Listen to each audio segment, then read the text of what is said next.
Already there? Okay. Yes.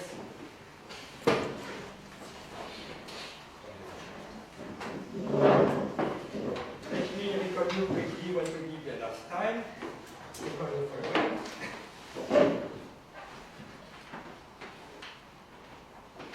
As I recall you, there was a field, E, that is a local field, that is either equal characteristic, either a finite degree extension of the periodic numbers,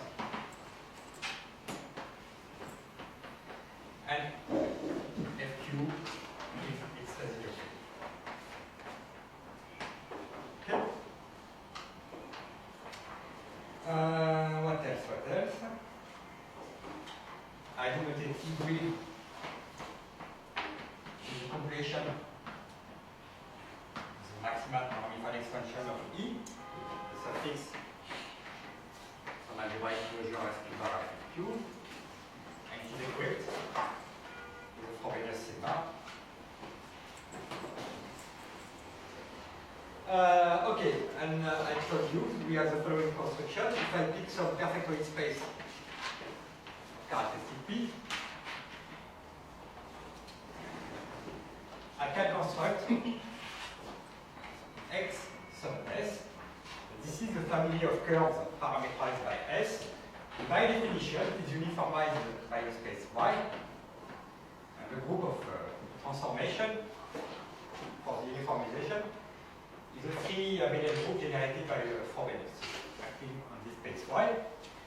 And I told you that when E is equal characteristic, this space Y is quite simple. It is an open puncture disk over S. Thus, the variable is in this puncture disk is the uniformizing element pi. So this is the locus where the absolute value of this variable is strictly between 0 and 1. Is alpha 9 S. Okay, as we saw this yesterday, and the Frobenius attack on this puncture disk is the Frobenius of S. Okay. When the field, the local field E is a periodic field, it's more complicated to define.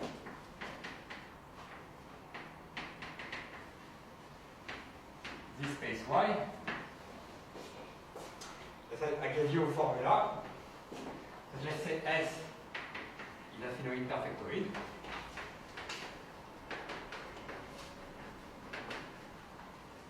Over FQ. So characteristic P. I told you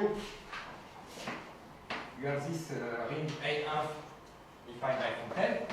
In this case, this is a ramified vector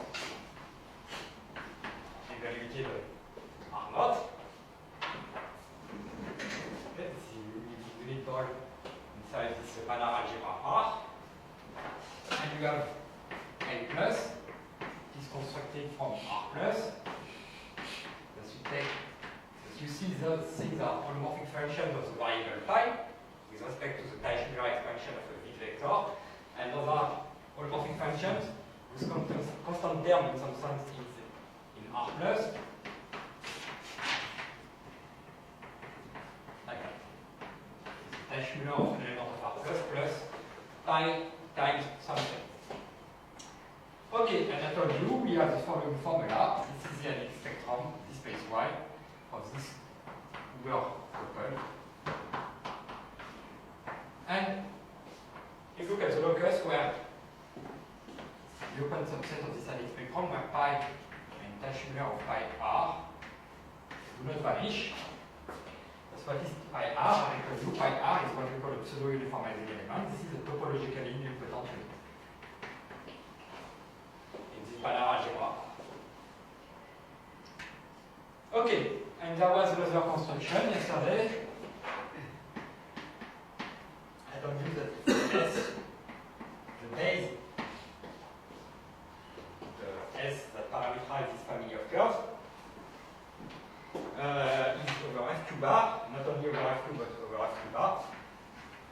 there is a construction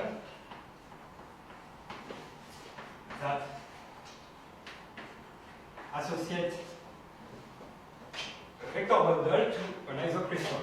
So I can use this is the category of isocrystals as the object that show up in this dual-element classification by slopes. Okay? And this construction was denoted by d phi goes to the vector bundle associated to this isocrystal d phi. Okay, and I finished by stating a theorem.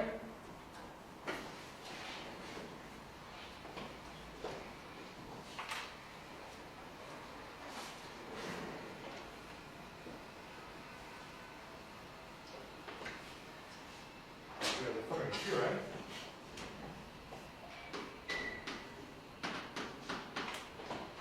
S the geometric point.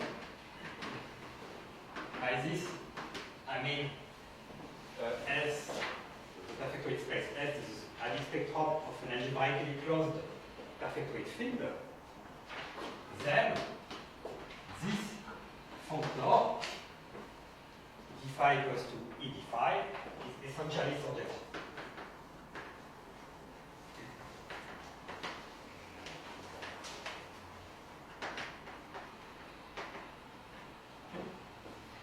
This is some kind of abstract statement because there is a more concrete statement which says that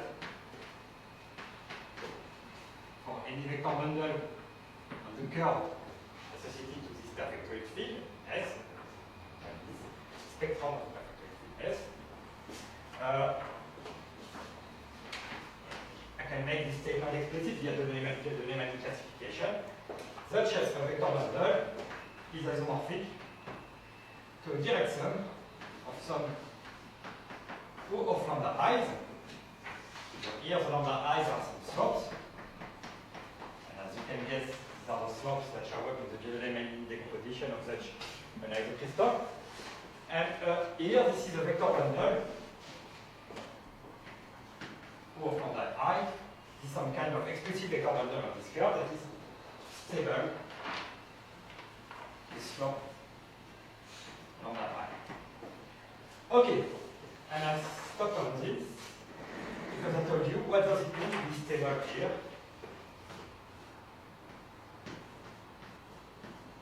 And I want to clarify a little bit this now.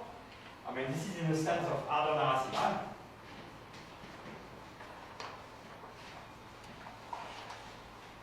Prediction theory for vector bundles. But to give a good meaning to this, you need to go to the what we call the schematical curve. This is an Alic space, XS here. There is a schematical version, I mean an algebraic version of this curve, when S is a spectrum of a perfect wave field. And in fact, this was the first object we discovered with Fontaine, before the Alic version of the curve. But for this, to give a meaning to this small stability and a reduction of vector bundles, it's much better to work with this algebraic curve. Thus, for this we need the, we call it, we need the schematical curve. As you see,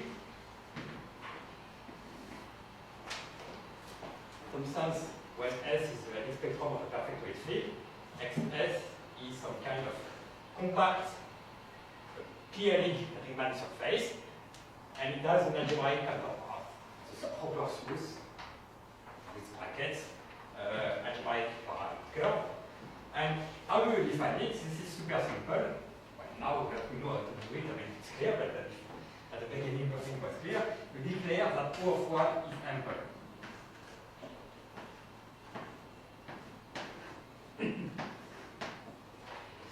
Thus, I can do that O of 1. I told it yesterday, I think.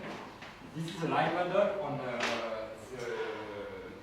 Alic curve associated to the rank 1 isocrystal, that is E grid, and with free frobenius is pi minus 1 times sigma.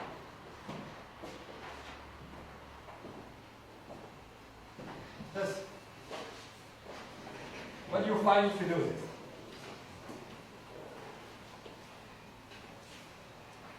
Find the following.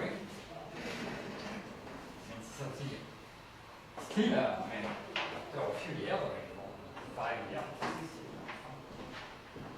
What we can do here are fairly amazing, I mean, that it works.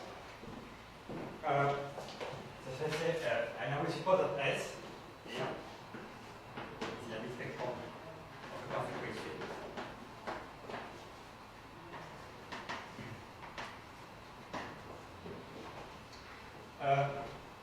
The set, as I said, declare of one example. We looked at the gradient algebra P, because P means period. This is the gradient algebra of p-adic crystalline periods. This is the gradient algebra of a global section of iterative positive power that is O of 1.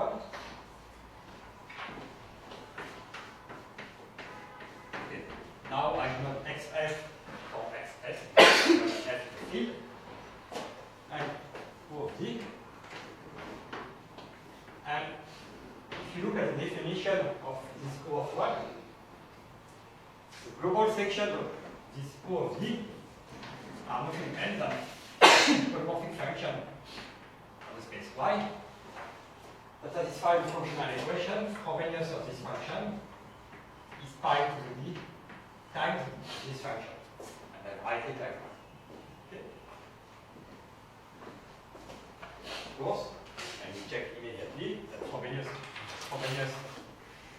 a polymorphism of this Fréchet algebra of the function on this Stein space Y, F. And we look at polymorphic function that satisfies this functional equation and gives you this gradient algebra when D varies.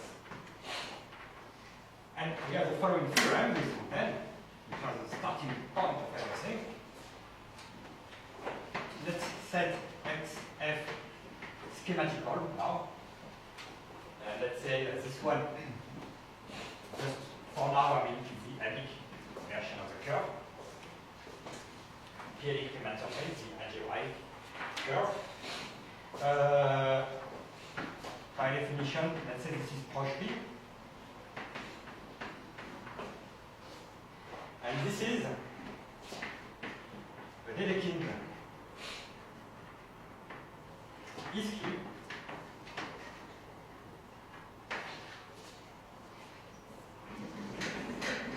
This is to say this is the gluing of a finite set of spectra of Dedekind rings, or if you want to state it in a fancy way, we say that it is a Noetherian regular scheme of dimension 1 over E, take point E.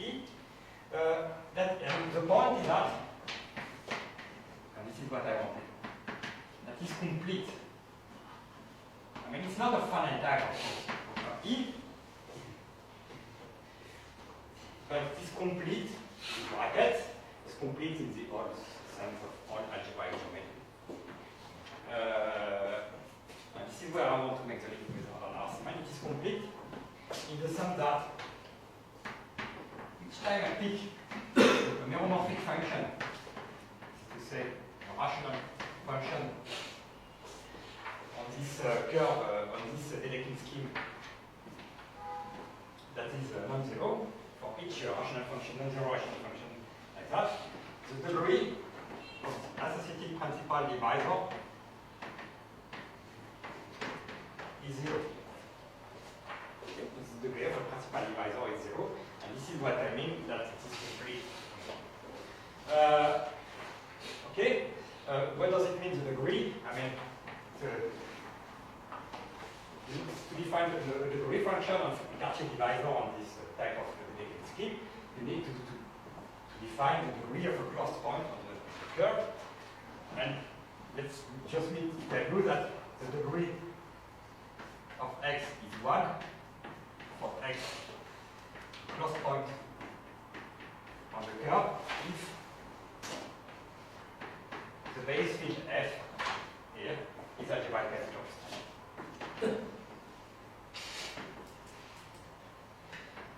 I mean, typically, you may want to take CP flat for application of this type of result to classical P-adic field. If the base field f, perfect field f is not algebraically closed, the definition of the degree function is a little bit more complicated. I don't need it now. Thus, what's happening? The point is now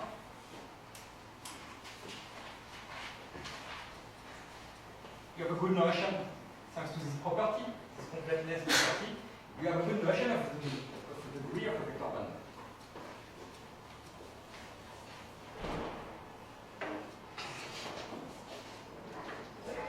Okay? Good notion of degree for vector bundles on the schematical curve. I should have put it here. Here, this was the schematical, of course. Here, this is schematical, sorry. This is the schema. There is a good notion of neuromorphic functions of this space that coincide with rational functions.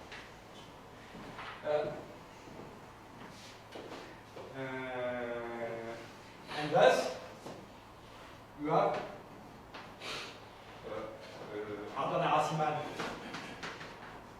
reduction theory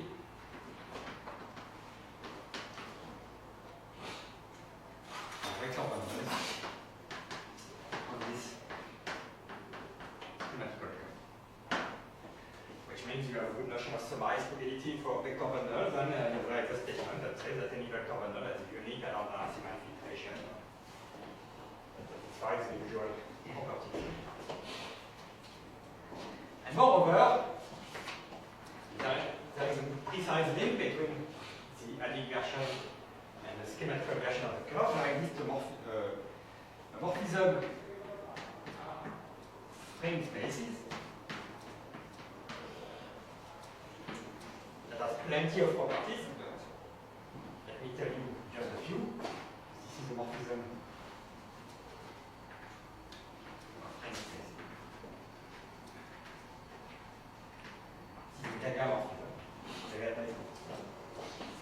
And you have a Gaga theorem that gives generality due to Kedaya view.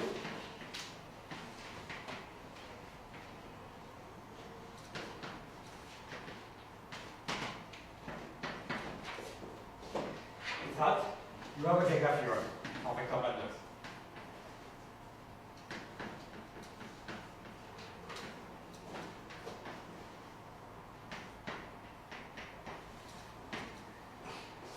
Voilà. Thus,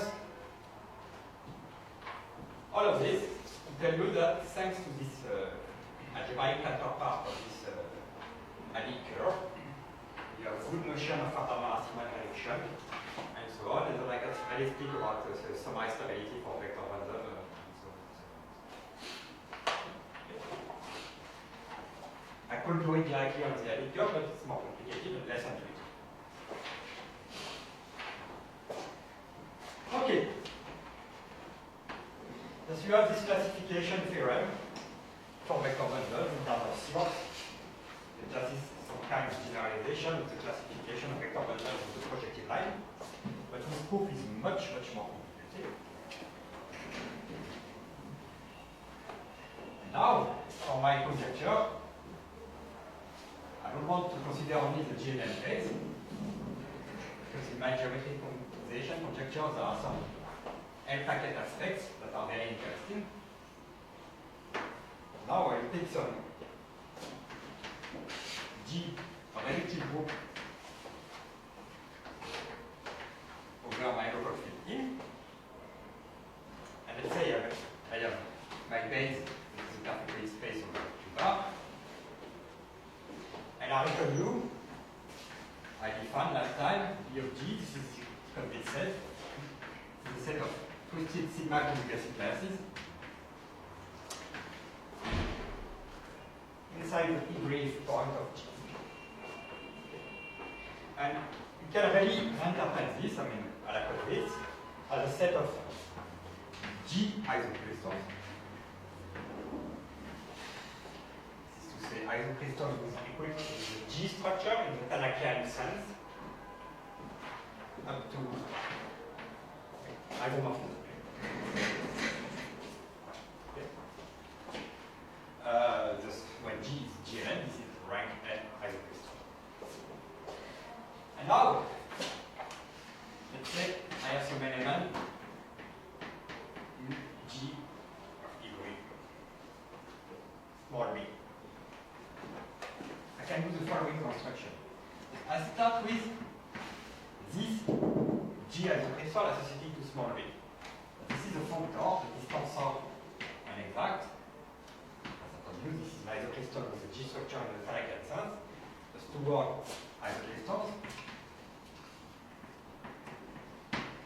And the linear representation of G 0 to the isocrystal where you extend the scalar to begin with.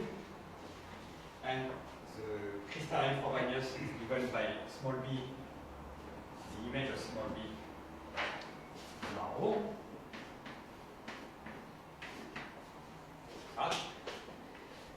This is really I mean this object,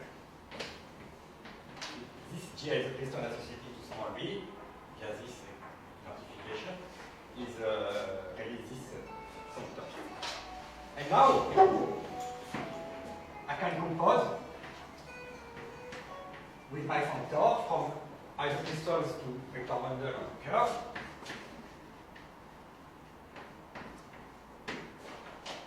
Express. Okay, because S is particular, so I have this functor. Look at the composite. And this is a G bundle.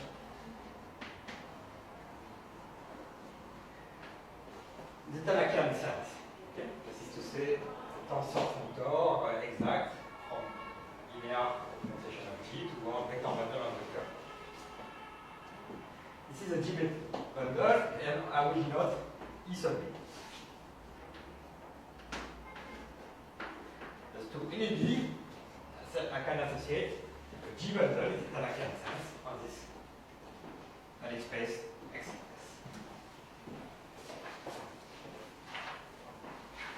And now,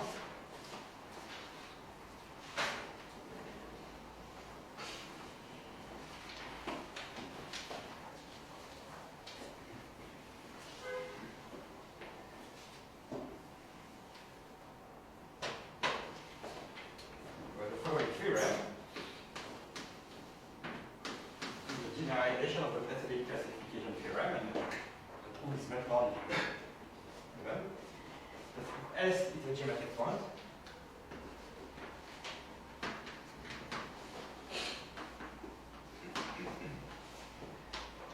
Then E of G via the preceding construction is identified with a set of G bundles on X. Not two equivalents, not two isomorphic. Okay, this schema conjunctive is the class of small b. We associate the isomorphism class of the G bundle EB I just constructed. Via this composite construction. And really, this is the starting point of this geometrization conjecture that I told you last time. I am going to geometrize this complete set B of G, and this is this given by this theorem. Thus, to give a meaning to all of this, I need to speak about the stack. Now, the real object, the stack bond G.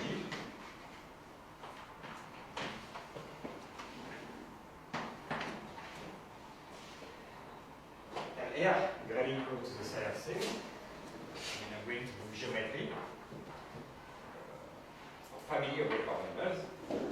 Here there was only a vector bundle of the curve associated to a point, and it's form of a perfect wedge field. Thus, I will equip this category of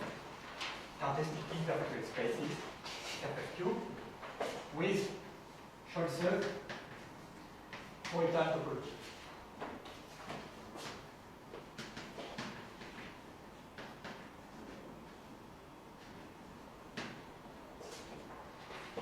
My stack will be a stack for this pointal topology.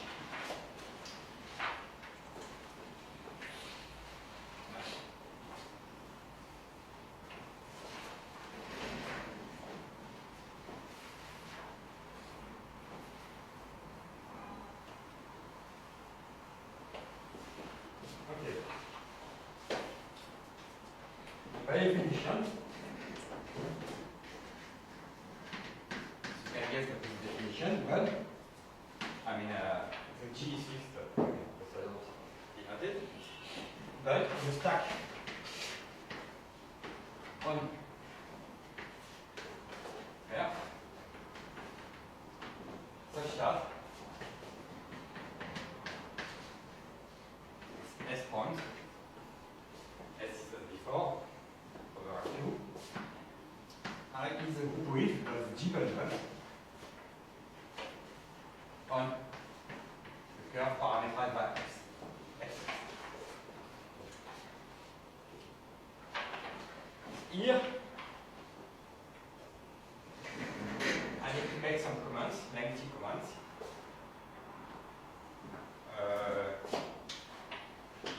The first comment I have to do is here. Let's take the Tanakan definition of a G bundle. Tensor functor, exact tensor functor from representation of linear representation of G to one vector bundle on X. Okay. The fact this is a stack is not completely evident, so this is not the most single stack. This is a consequence of some decent results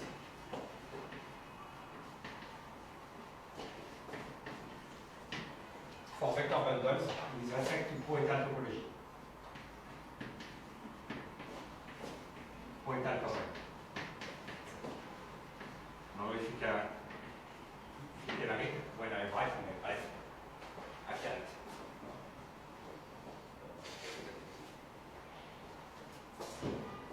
Can you read? Yes. I mean, you know already, most of you, I mean, some decent results for vector bundle with respect to some pointal covering. Typically, this is, I mean, just an adaptation of cell theory. So wait, we descend from CP to our QP cyclotomic. The vector bundle is the same as the semi-linear Gabor representation. Or if you want, Scholze as more general descent results in this PFK course about vector bundle with respect to pointal covering. But you can adapt immediately cell theory. Scholze's step is the same, just in a more general context. Cell is was for perfect field. This works the same. Perfect. Okay.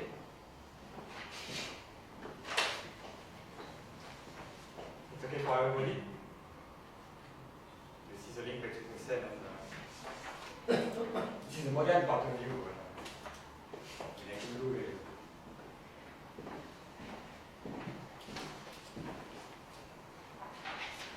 So this is a stack. I don't want to enter into the technical detail why it can. We can have some intuition.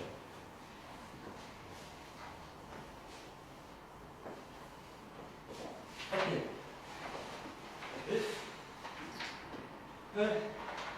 Some remarks. Let's say X is a pre-vertical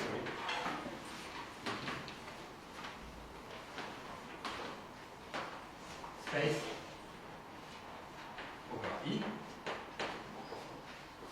like typically X. I didn't tell you, but X sub S is in fact pre-vertical, because I don't know if everybody knows what it means. No. this means that it's not perfectory. I mean, it could happen. I mean, perfectory space is perfectory, but it's not. And this means that this is an analytic space such that each time you extend the scalars from E toward a perfectoid field, it becomes perfectoid. But it's not perfectoid. Let's say you have some X like that, and typically like this analytic space S.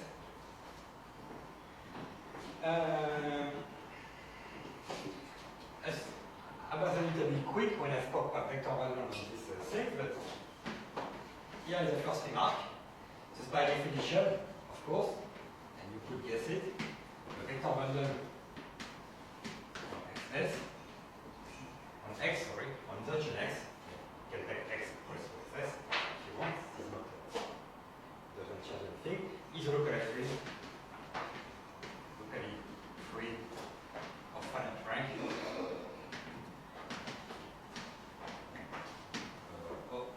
Or X modular. But it's not clear, I mean, that on this type of spaces you have a good theory of, generally you don't have a good theory of coherent shift. But in fact you do, thanks to on these preferred spaces, thanks to the theorem Kedela and U. This is not causal heuristic, this is Kedela and U. Thus, suppose that if X is affinoid preperfectoid,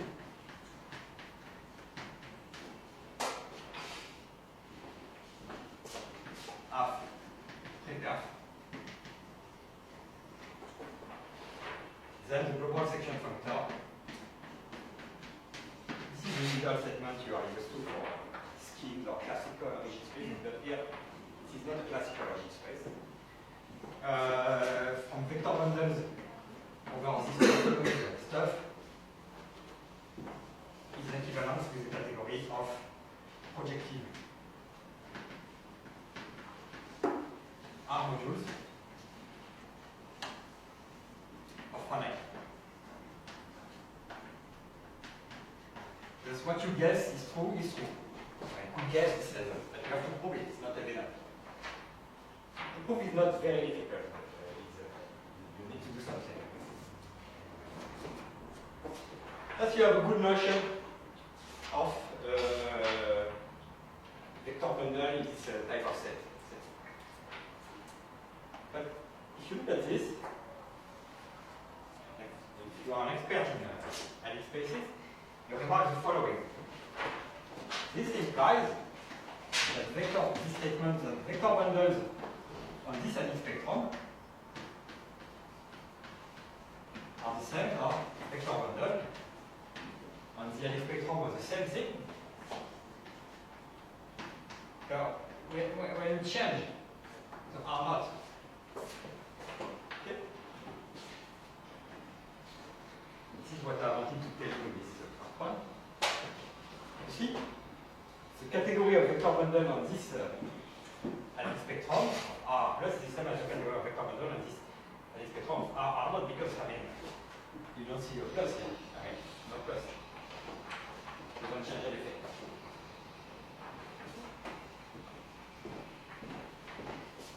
And this has some geometric interpretation, because this R plus is here for something in Hoover theory. It's here to take into account program convergence phenomena.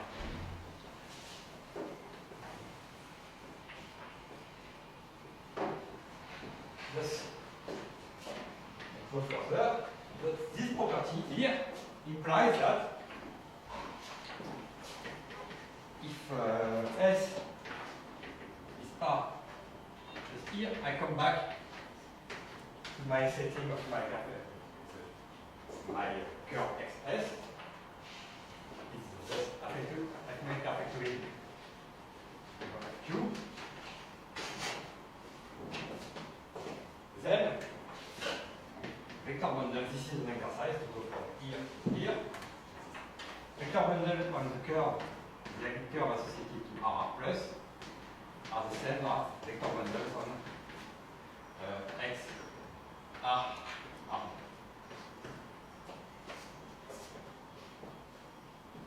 That is to say, when the R plus points of my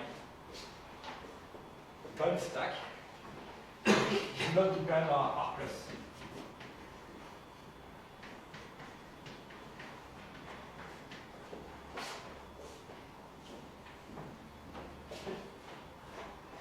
And this has a name, this property.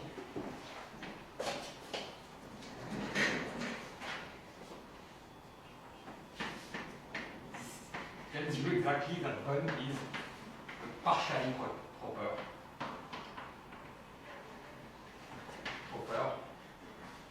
stack. I mean, by definition, let's say. The bun is partially proper. The category of vector bundles on the curve parameterized by R plus is the same if you replace R plus by R naught. Change R plus, doesn't change anything. I mean, what does it mean, this partially proper? I mean, if we were in the Berkovich setting, this is what Berkovich would call without boundary. Typically, you have an aphenoid space in the Berkovich setting. I mean, the biggest partially proper operator set is the spectrum, the Berkovich spectrum of this aphenoid algebra minus Shilov boundary. This boundary terminology comes from the Shilov boundary, the spectrum of an aphenoid algebra. Then, if we were in the classical Tate regionality geometry setting, we would look at this, we would say bun is over convergent.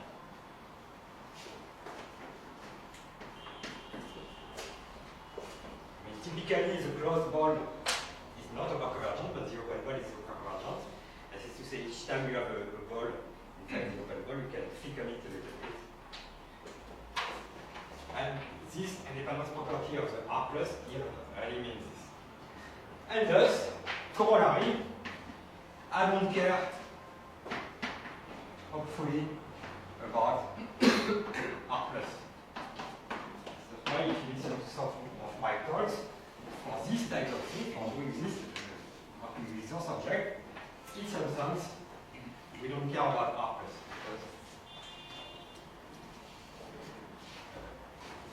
Hopefully, this construction.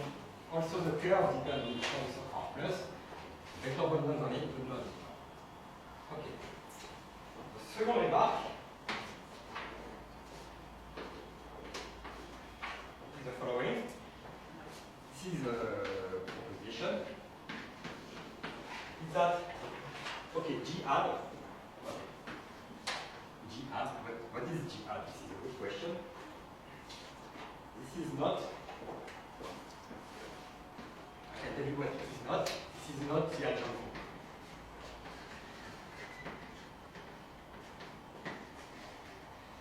If it's not the algebra, you can deduce that it is the identification of G.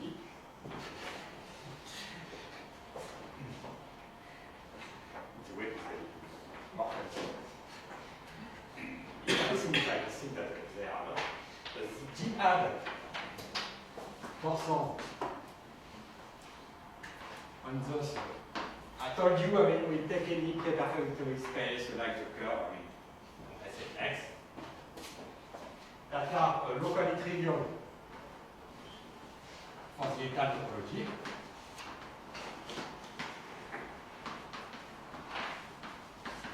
Étal topology are the same as the Talakian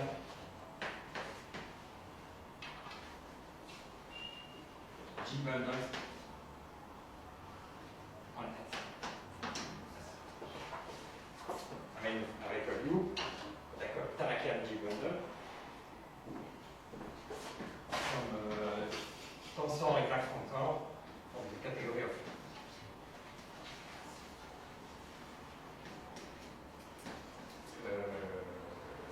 representation of G for vector bundles.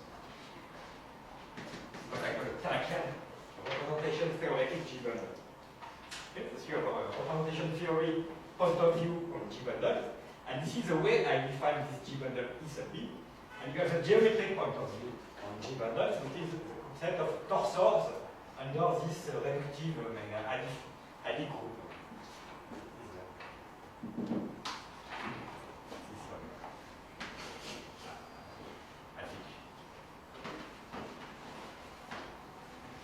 Group in the category of adic spaces. Okay? This is not evident. This is neither proof. In the schemes setting, this is due to the linear. This is the article. It's a consequence of these results in this article about Tanaka's categories in the prototypic flash space. And you need to go further. You need to work with adic spaces to apply the Deline's proof in this setting. It's a little bit tricky. To be careful, but it works at least. And I won't give you the details. And how do you go define this map? Because you start with the G torsor T over X, and you associate with it the functor that goes from that associates to the linear representation rho with values in G and V. The vector bundle, where you take T, you twist it via G adic, acts via the linear representation rho on V, acts at V, and this formula makes sense and defines your vector bundle at L. Okay. Each time you have G torsor or G torsor, you have a representation of G, you can push forward the G torsor via the linear representation of G to obtain a G and V torsor. This is to say a vector bundle. And I'll tell you those two things give the same. And it's a bit technical, but you can accept. Both points of view are really useful. Geometric, representation theoretic. Okay. And thus I can provide the following. That I have my groupoid none of S. One of S is the stack of is the groupoid of G bundle on XS. I take the isomorphism classes of this groupoid, the pi 0, and I can really write it as an H1 etal of this adic space X with coefficients in the identification of G.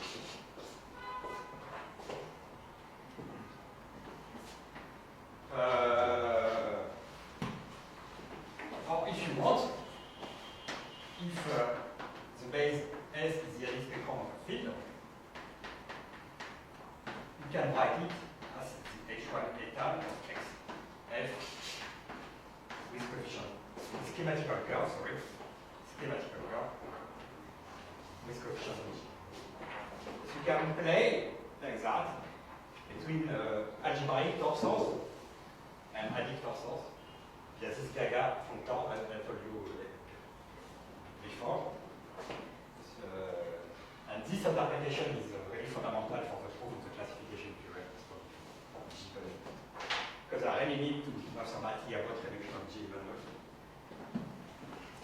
Okay.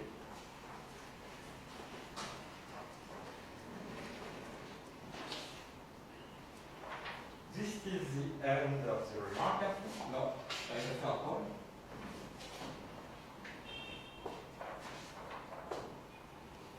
I mean, I have time, just I have a lot of thoughts. I'm there into more details than usual. There are a lot of single points. Maybe you have heard about the row barring. Well, let me show it here. Let's say S is a theory perfectly. Apply the R plus. Okay.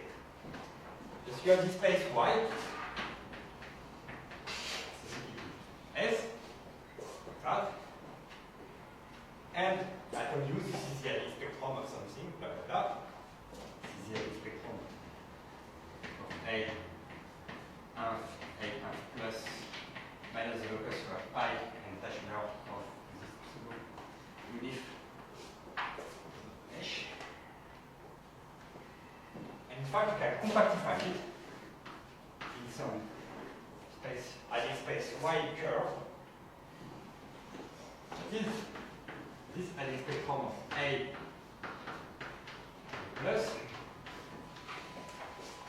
but you remove only one point, I mean one remove the locus where either pi is not zero, either Teichmüller of pi r.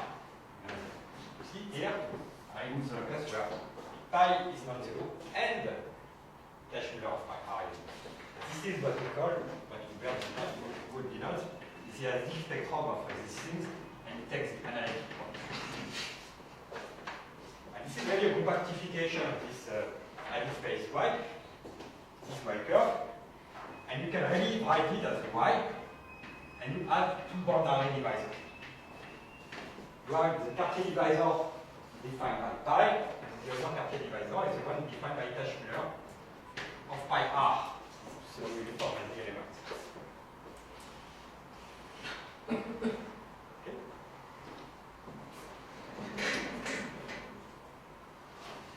Okay, and I mean, Y inside the Y curve is the locus where you remove those two divisors.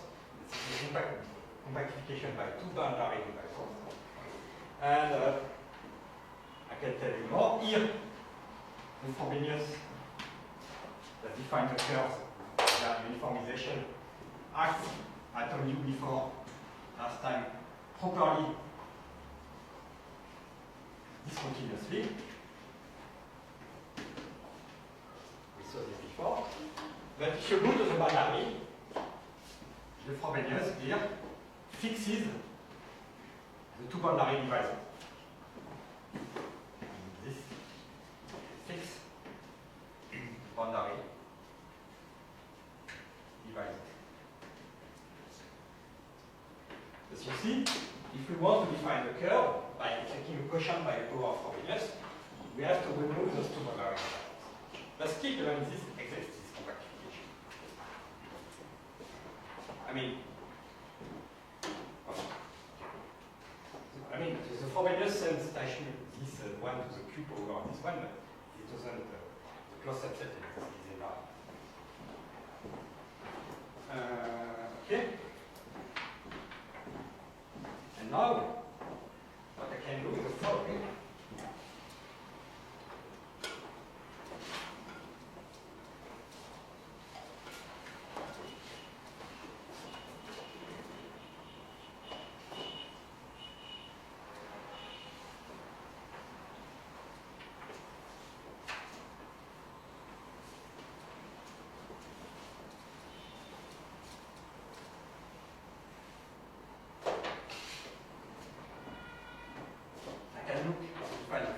Set the following row value. I know it won't be clear for you, but that is the classical ordering dealing with the classical ordering. This is a perfect way version of ordering, because the usual one. And the usual one is associated to a non-perfect field of norm. You have a choice of a co-ordering, but there's a perfect way version. It works for any perfect way algebra R. What is it? In this geometric setting, look at an inductive limit. This inductive limit means I will take germs of holomorphic functions. Okay? Yes. Germs of holomorphic functions on open subset U. Not exactly on U. I take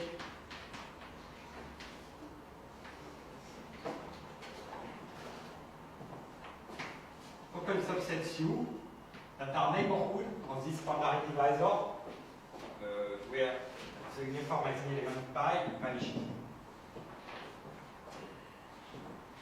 And I look at holomorphic functions on this space Y curve on U and minus U. If I don't put this, I will obtain something linked to the bounded override. If you know what it means. Just I look at germs of holomorphic functions on the space Y near this boundary divisor V of pi. Okay? On smaller and smaller open subsets. I have V of pi, and I look at holomorphic functions of this, that you remove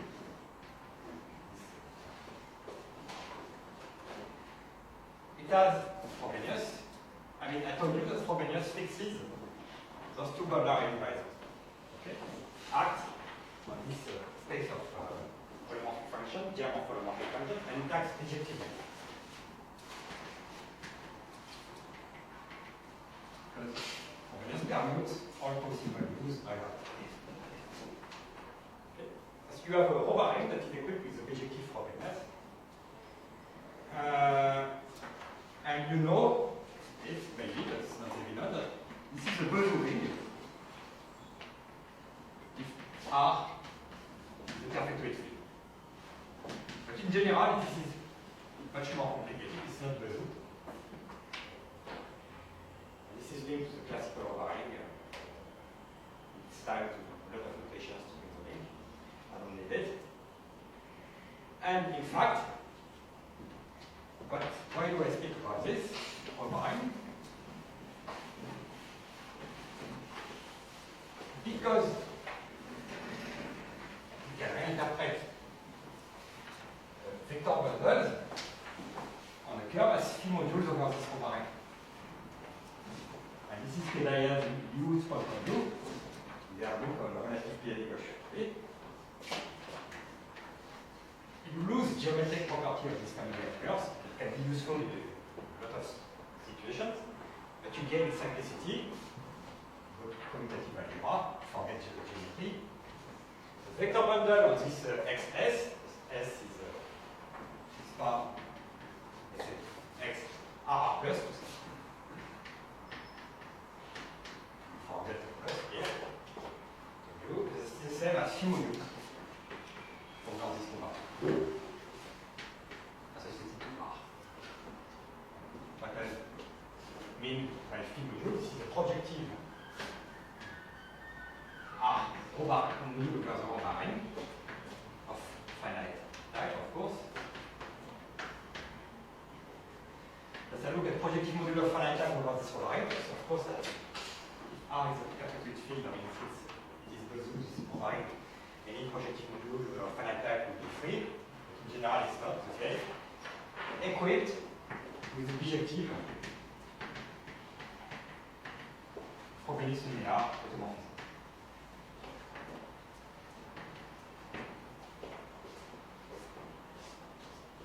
As you see, this is very concrete, but you lose all the geometry. How do you define this equivalence? You start with the vector bundle E over X R.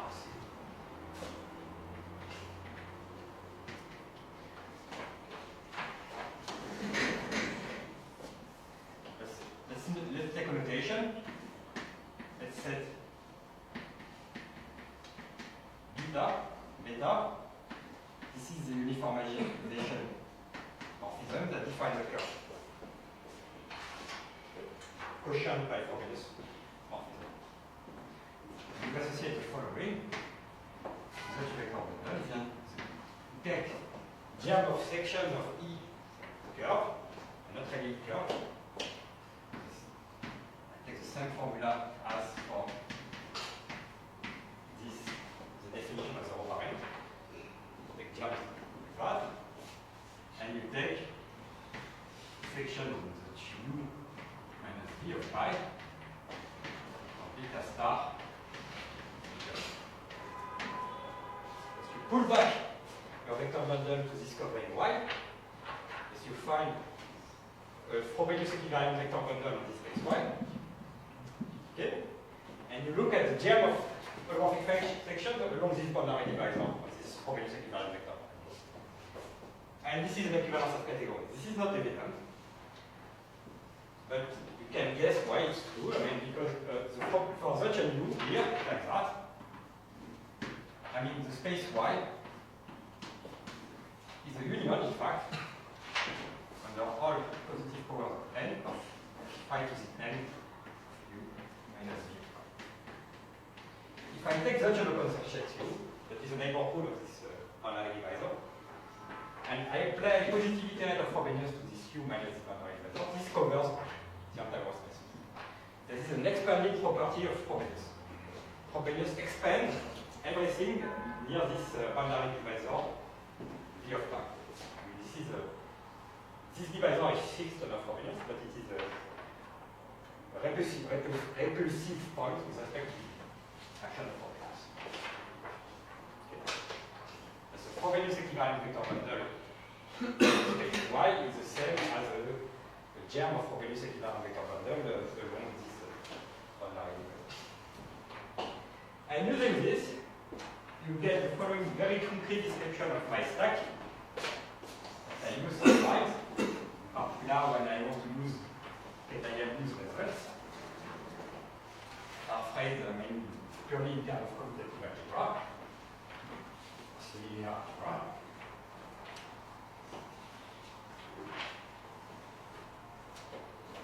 Get from this that well over R plus,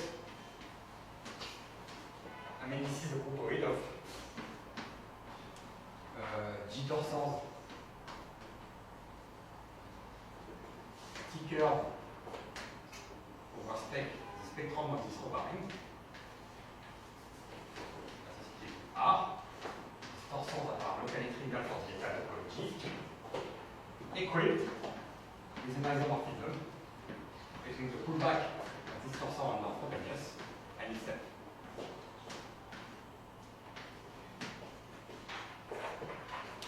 Okay. As you see, this is a very concrete algebraic situation. I removed forward all the topology and its spaces and so on. And I really wanted to say this because at some point I do. Okay. So as a long set of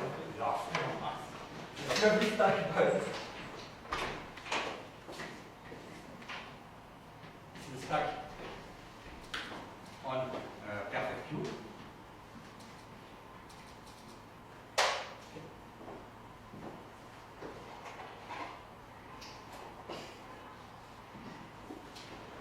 And I told you this stack geometrizes this complete set. So let's define the set of points of null.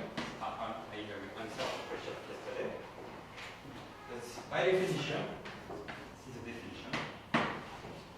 I take the disjoint union over all perfect weight fields F or an extension of Fq. Perfect weight field. Okay. Or bun of F modulo the equivalence relation. You can guess. See what it means? You have two perfect weight fields F. You have two points of values in those two perfect weight fields of bun. You say they are equivalent. If there is a bigger perfect weight field that contains the both of course, this makes no sense a priori, because a priori this is not a set, but it is. The set of perfect weight fields are not a set. Just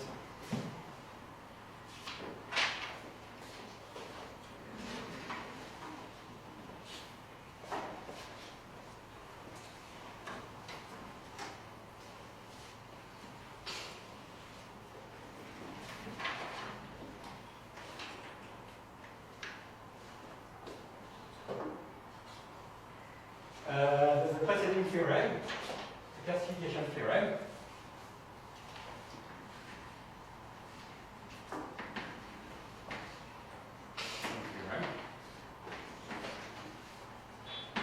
It implies that the points of one, of course, you can intersect here to algebraic and closed perfect weight field definition, and it's the same as POG. Oh, sorry, not bun. But bun where you extend the scalar to a bar. Points of bun are a little bit more complicated, but we don't need them. Okay. Thus I have geometrized. This is what we say. Good. Okay? Any question?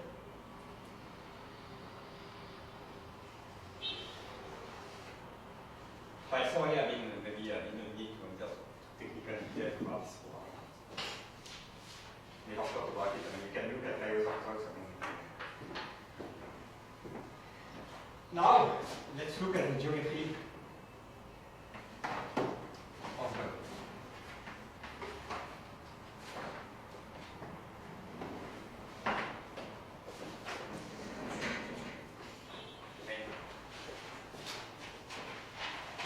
let's look at the connected components.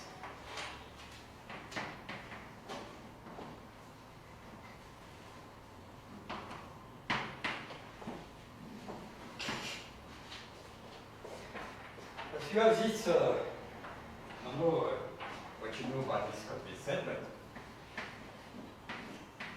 this article about isocrystals with additional structures, coordinates define a very important map. Kappa from B of G toward fundamental group of G, for invariant of what and work. That's what it is. Here, gamma is the absolute Galois group. The PLC. E. And the pi 1 of G is Borrovoid. Pi 1, fundamental group of G. That is to say, the X star T is the maximal torus, blah blah blah, modulo the lattice generated by the cores. Okay. It has a Galois action. It has a Galois action of co-characters of T. That's determined to the cores.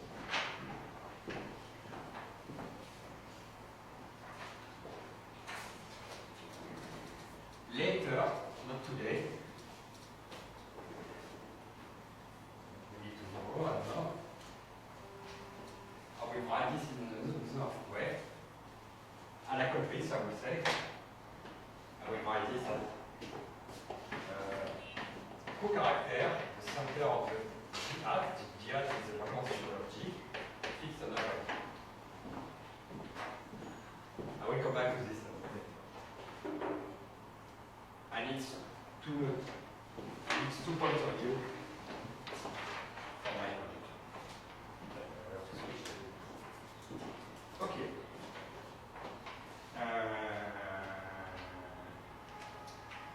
Plus, for G equals GLN.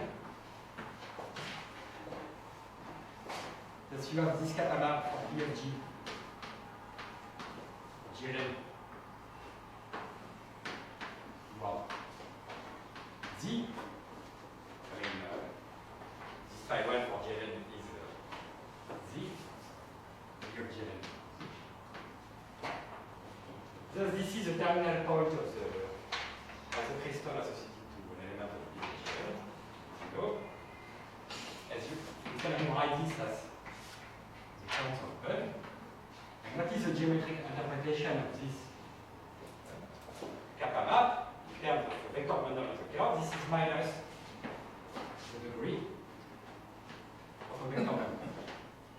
There is a minus sign, like this is the opposite of the degree of a vector. And in general,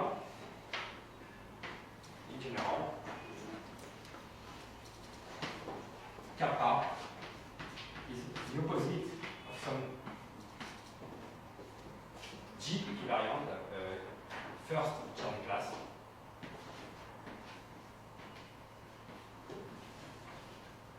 Chern class for G1. The second switch between coordinates point of view on isocrystals and vector bundles of my curve. And there is a nice dictionary between coordinates language and the geometric language. Plenty of things like that. Later I will speak about the slopes, slope point and neutral point, and the Racine point, the positive algebra. You can switch between them. Very nice dictionary. And the theorem is the following. Basic theorem is for the space. The following that this kappa max is locally constant.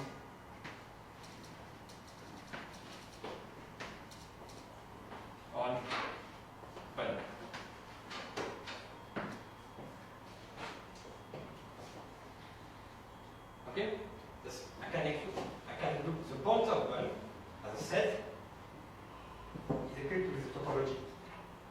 open subset.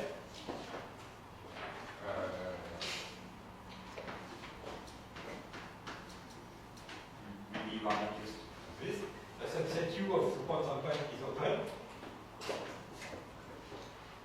if U is the point of U curve, where is U curve inside one is an open subset. To say the substack, such as the inclusion morphism, is relatively representable by an open subset. And I think kappa, I will tell you what it is exactly just after. The kappa is locally constant open. Okay. So this is easy if the derived group is simply connected.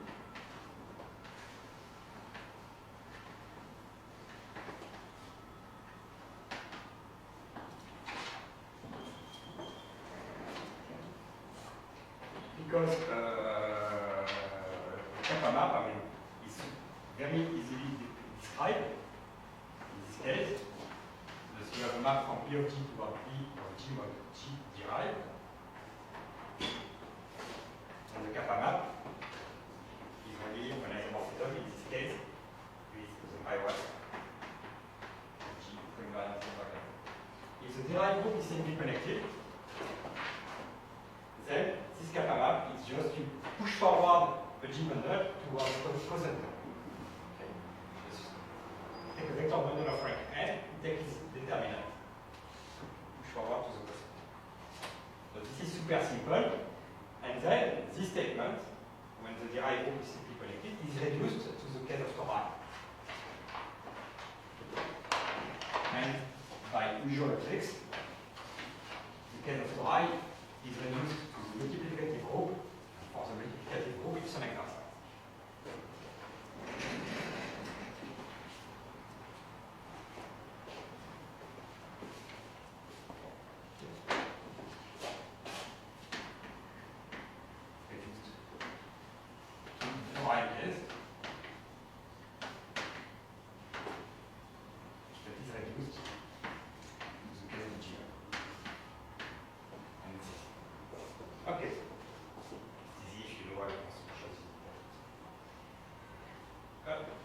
And by contrast, the proof is difficult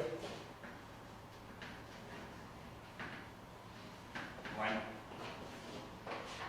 G there is not significant. I won't go down to the details. I have written some things, but I won't have time to speak about this. I prefer to skip it.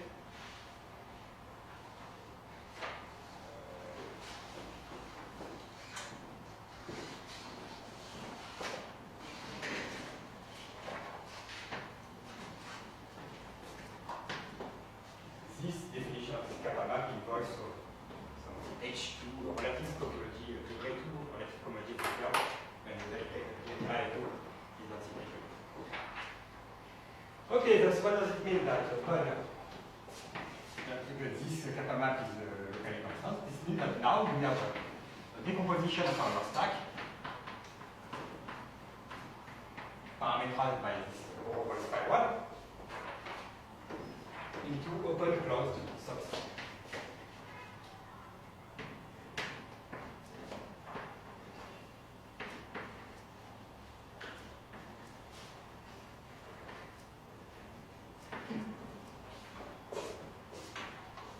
That is to say, each time I have an S, test object for my stack, and each time I have a G bundle on XS, S is decomposed in open closed perfectly spaces.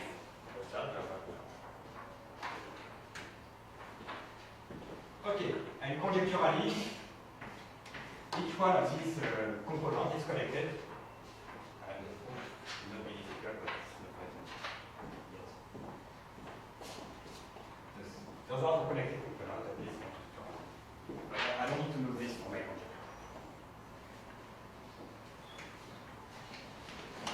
Okay, so we have the connected components. Now, let's let's look at this Hardan-Rasiman stratification of the stack.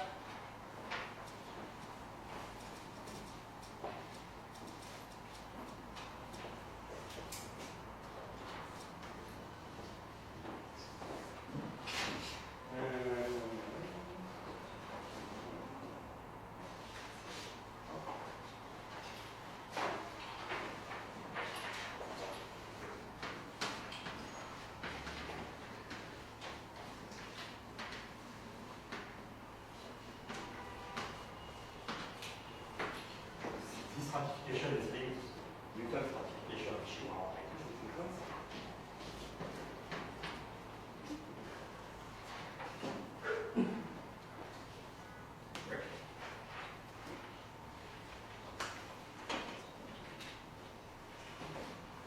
Let's say for this and for the following, G will be quasi-split.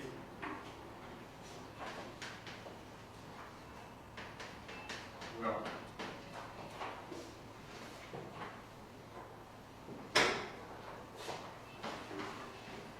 from now, I suppose the time will be G split.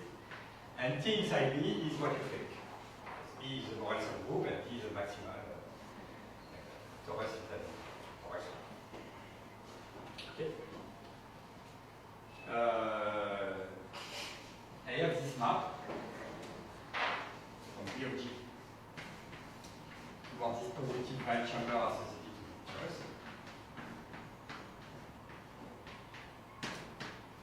Just of B define me a positive right chamber like this. And this sends the sigma conjugate class G equal to the conjugate class of slope morphism associated to B. The slope morphism defined by the base. This slope morphism gives the Levanic decomposition.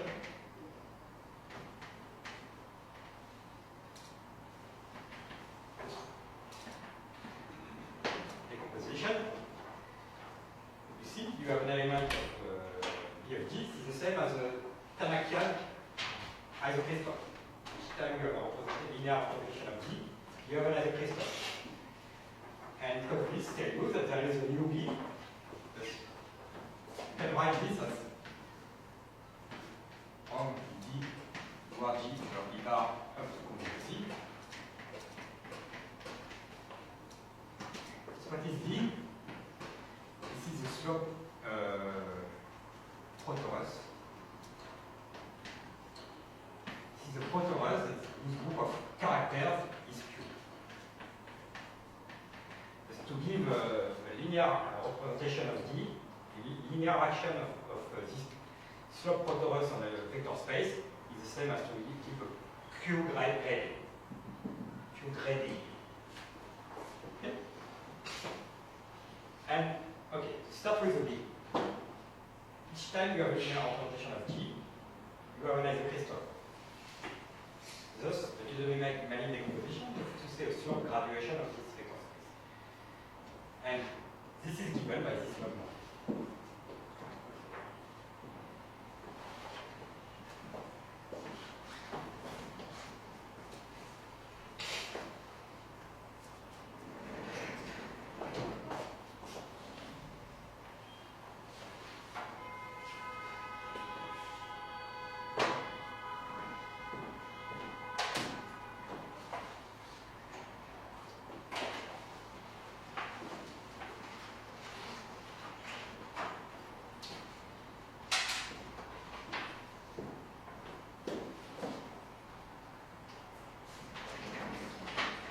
Okay. And now you have this following geometric statement that B is basic in causal sense, which means that nu B is central. This is a generalization of the notion of isoclinic isocrystal for GLM. If and only if the associated G bundle on the curve is semi-stable.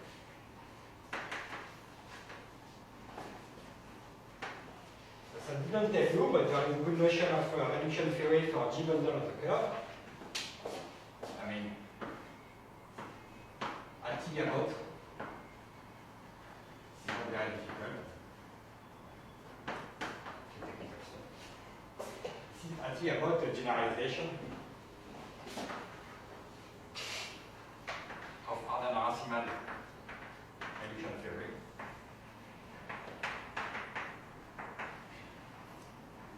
I mean, Arden-Racimand reduction theory is for vector bundles, and you can generalize it to G bundles. Any G bundle has a unique reduction to semi-stable reduction to parabolic subgroup and so on. Okay. Sorry, yes. Here, for this Newton line, Yes. do you need to take the gamma invariant? Is it, well, its value, if G is ramified, it takes values in the Galois invariance, Yeah. but not always. 2 seconds.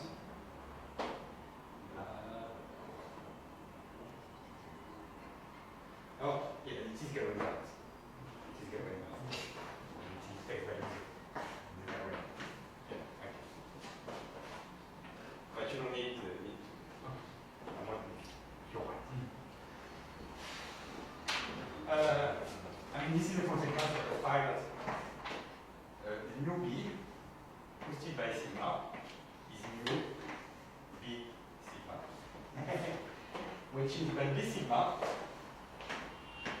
is sigma conjugated to B. I mean, B sigma is B minus 1 times B times B minus 1 minus sigma. And thus, nu B sigma is B minus 1 nu B. And thus, nu B, c'est to say the sigma conjugacy class of nu B is invariant under conjugation. Because of this, you can check this. Okay.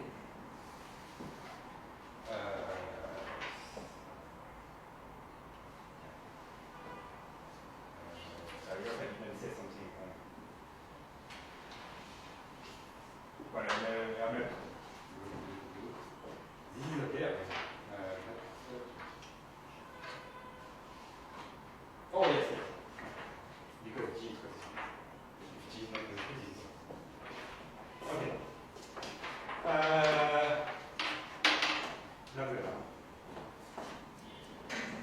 Just here, I mean, a vector bundle E on the curve X parameter by S is semi-stable.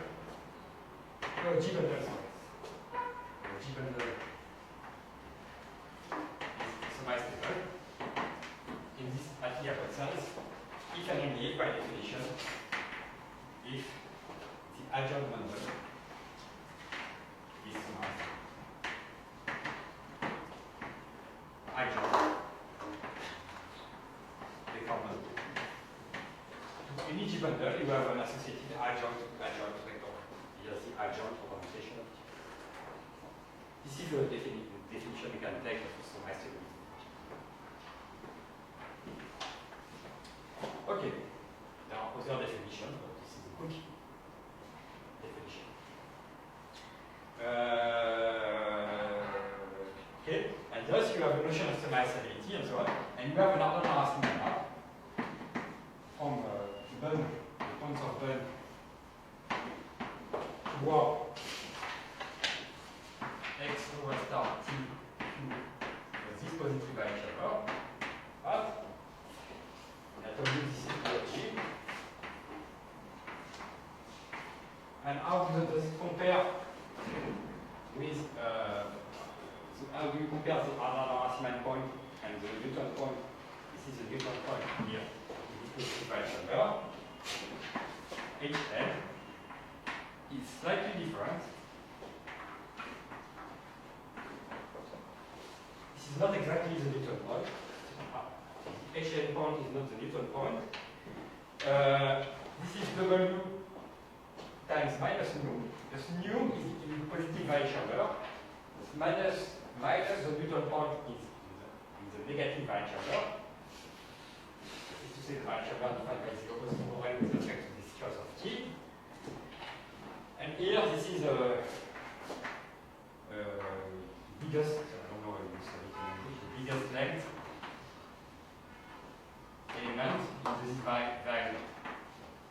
Okay? The one that transforms the negative Weich chamber to the positive value. And why do we don't keep an equality? Because there is define is isoclinic as a crystal clinic of slope lambda. And the associated vector bundle is semi-stable of slope minus 0. You have to be careful. It is the same thing at the final two. The kappa map is the opposite of the function. There's a minus sign everywhere.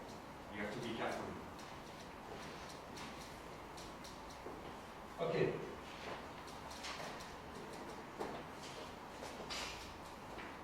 Yes, you have Arrhenius stratification and so on, and the basic theorem here is that this H isomorphism is semi-continuous. This is deduced from, you have to work a little bit, but this is deduced from results by Kedalia and Wu on philosophies or varying or relative ways and so on. The H map is semi-continuous on this one stack.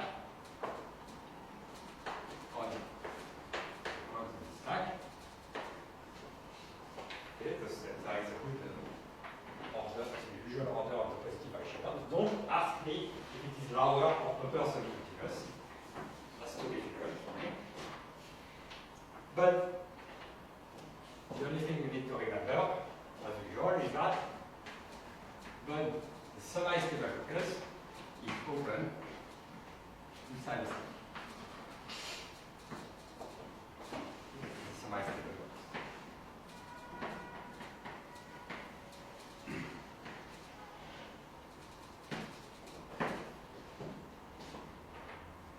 Okay.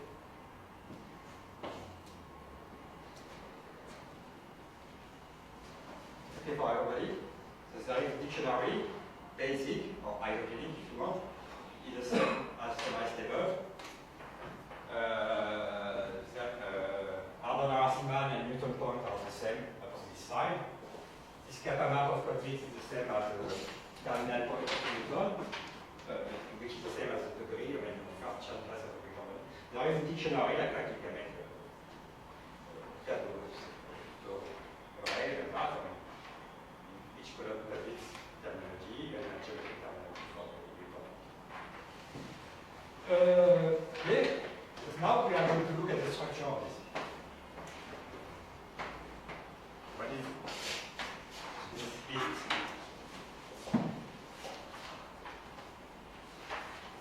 To state the point vector, I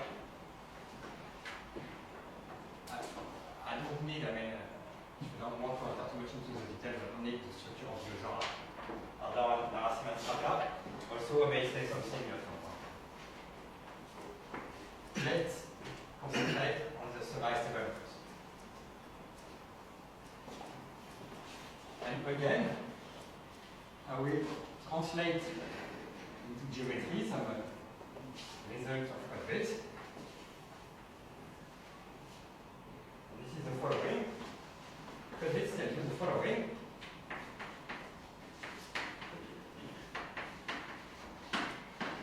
If you take this kappa map and you restrict it to the Beijing locus,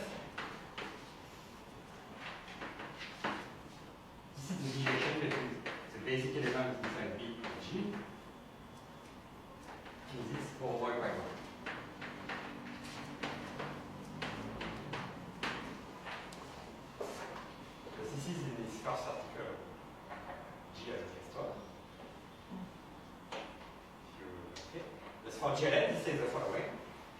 An isoclinic Newton polygon with a Newton polygon with one slope of rank n. It's completely determined by the terminal point. The first time I saw, this statement by Curtis, you understand the proof, but I not really never understood the proof. Why is it actually true? But now it's clear, it's evident. What does it say? It says if I fix a component alpha, connected component of my stack, so look at this component, this bun stack cut out by alpha, this is an open plus subset. I look at the summarized developers in this component. It has 1 point. Only. This is what it says. The surjectivity of this map says that it is non-empty, and the injectivity says there is only 1. Do you see it? Yeah. Well, this is right. Now I understand this. Wait, that's good. Just a remark. For other HN strata, on an Artiman strata is fixed by, given by fixing a polygon, in this positive right chamber. You can check using other result of this.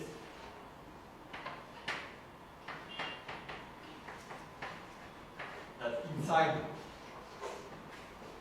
the component cut out by alpha, the associated HN strata is either empty or 1 point. All other Artiman strata are either empty or 1 point. It looks like there is no geometry in this thing. There is a lot of geometry. There will be a lot of geometry when you just from one strata to another. Okay.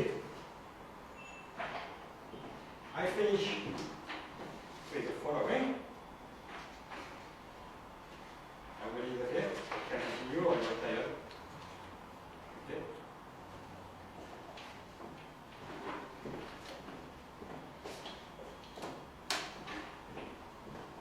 Thus, we have a stack. We have a set of connected components. We have the open subset, the summarized developers, and it has 1 point. A stack with 1 point, it's just a geometry most of the time. So let's do a geometry at this point. This is here, this would be a trivial geometry. This would be a classified stack. And this is given by the following. Thus, identify this fixed alpha component.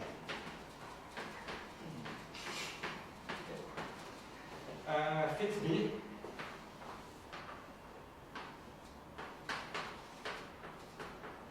Thus, that kappa of B alpha. And close B is basic. I invert this of this bijection. I start with alpha here, and I can find a B that is unique up to sigma constant. Okay.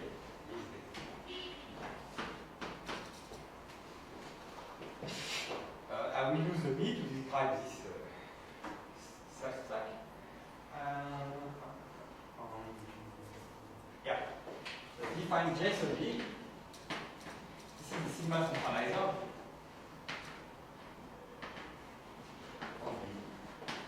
As an algebraic group, it's a twisted centralizer of the elements of B. It is an algebraic group. And because B is basic, this is a linear form of G. In general, if B is not basic, this J sub B is a linear form of of a Levi subgroup of G. This is a linear form of the centralizer of this morphism nu sub B in general. Since nu sub B is central, it's a linear form of G. And this is what we call an extended pure linear form.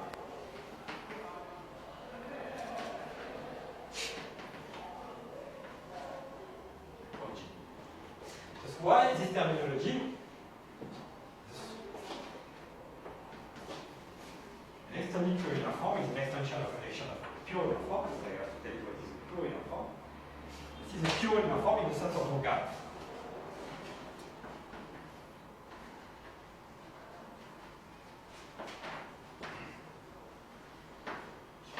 And why this JSB is an extension of this locale setting? Because there is an embedding, I didn't tell you, of the Galois homology of G inside the complete set P of G. It has a very nice interpretation in terms of curve. The Galois homology Z y G over E, electric E, embeds inside the basic set subset of G of G.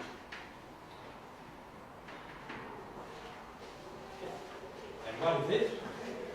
In terms of G isocrystals, you can define it like that. This is a subset of B of G given by the unit root, in work terminology, isocrystal. G isocrystal.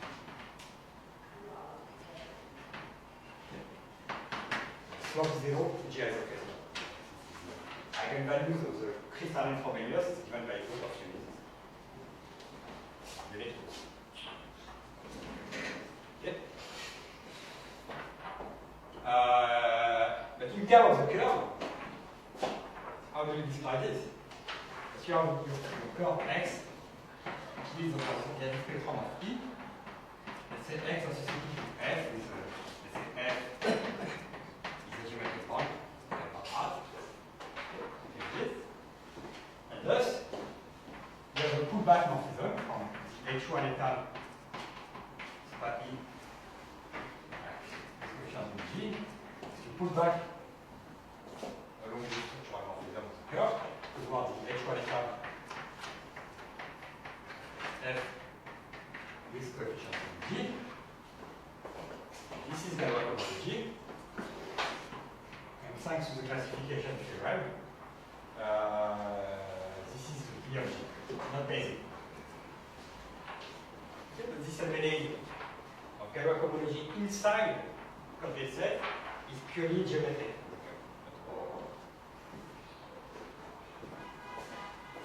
And in fact, one motivation for the picture I will speak about later is that in fact, JD, in general, this is not a pure linear form of G. Typically for GLN, I mean, the units in the division algebra are always an extended pure linear form for GLN, and the only pure linear form for GLN is J itself. There are much more extended pure linear forms. But if you extend the scalars from JB to the curve, that is to say, you see the algebraic group JB as a constant reductive group scheme over the curve, take a schematical curve typically. This is a pure linear form of G times X. This is the inner twisting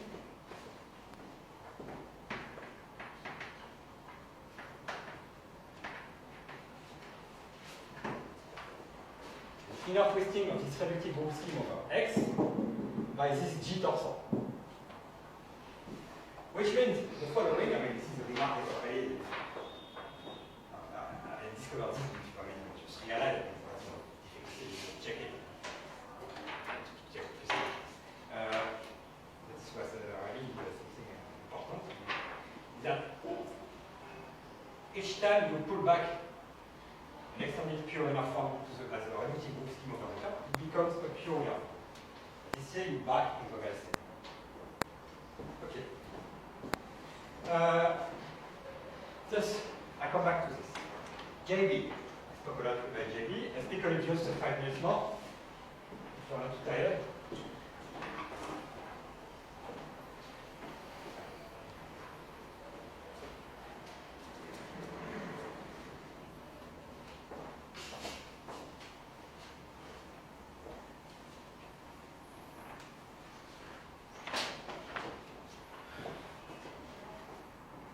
Okay, so now let's look at the shift. This is a shift on perfect spaces for the point-time topology on perfect cube bar towards groups.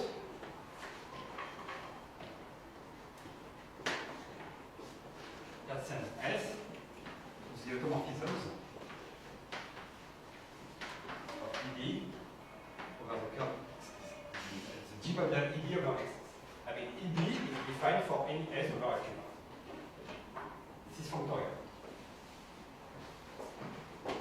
And this is a shift, I mean, because of that. Because this is a stack. Particular taken out of the shift. And shifts. What is a shift? And because D is basic, this is false. Unless G is basic. This is JD. I mean, forget this, whatever. Forget this. Take the classical algebraic curve of projective space algebraic, like the projection line of take a reductive group over this field, and let's say D is equal to 1. In this case, E1 is a trivial dimension.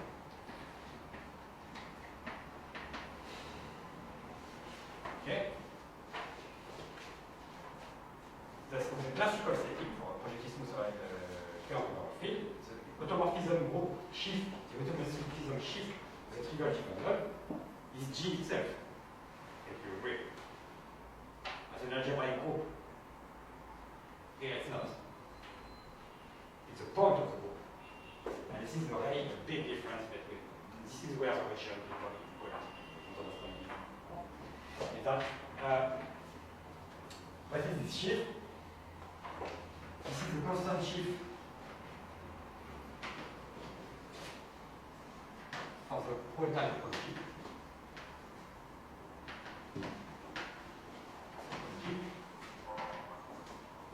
Associated to the locally profiled group JD of D, not the algebraic group JD. But this is to say it sends S to the set, the group of continuous functions from the topological space of F toward JD of D.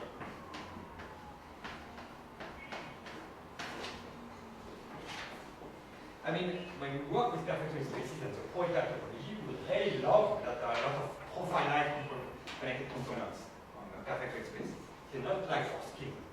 It's a different theory of schemes. And thus, there are a lot of non-trivial things like that. Okay, and now the main theorem that gives you a description of the residual germ of the semi-stable point.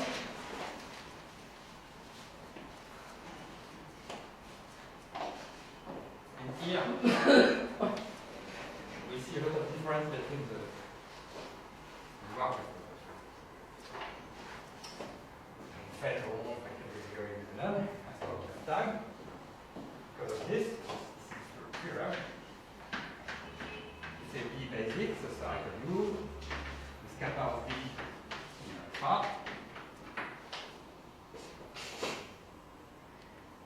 Then the G model ED defines an isomorphism between the classifying stack of point-time covering under this locally profiled JD and well over FQ bar, let's say alpha and the semi-stable limits. I cut the component in burn, I take the semi-stable because there is only one point in the base, it should be. And here this is the classifying stack, Poisson stack. Stack of Poisson JD of E constant. You see, we will work poetal coverings, not coverings under, not torsors under a finite group, but poetal coverings, torsors under a locally profinite topological group. This makes sense.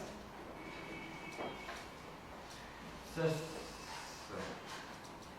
just conclude. What does concretely mean this theorem? It means the following. I have E under XS, S is the bar, a G bundle, such that geometrically factorized for S bar, the geometric point of S,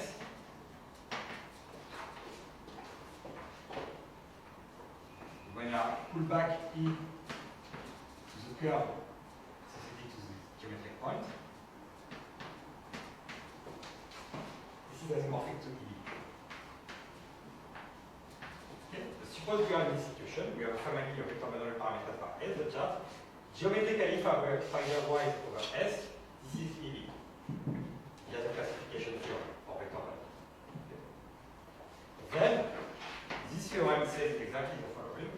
There exists S tilde over S. This is the poetal covering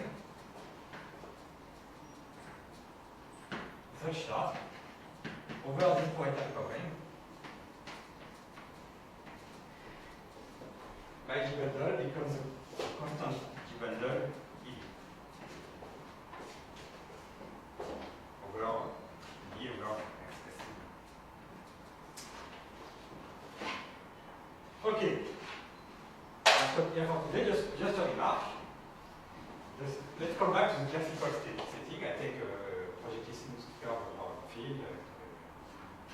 Over this field. I told you that the automorphism sheaf of the trivial G bundle is the algebraic group GP itself. If you take a perverse sheaf on the stack of G bundles on this curve, and you take its fiber at the trivial G bundle, it has no action. Because the G is connected. But in my context, if I take a perverse sheaf, I don't know what it means now, we will speak about this later. Take a perverse sheaf on my stack and I take the stalk as a trivial G bundle, as for B equals 1, I obtain a non-trivial action because G of E underline, I mean, it's not connected. I am not connected. You obtain a smooth representation of this locally compact topological group. And this is already a big difference between what I spoke last time at the beginning as an introduction to geometrization. Okay, let's stop here for today.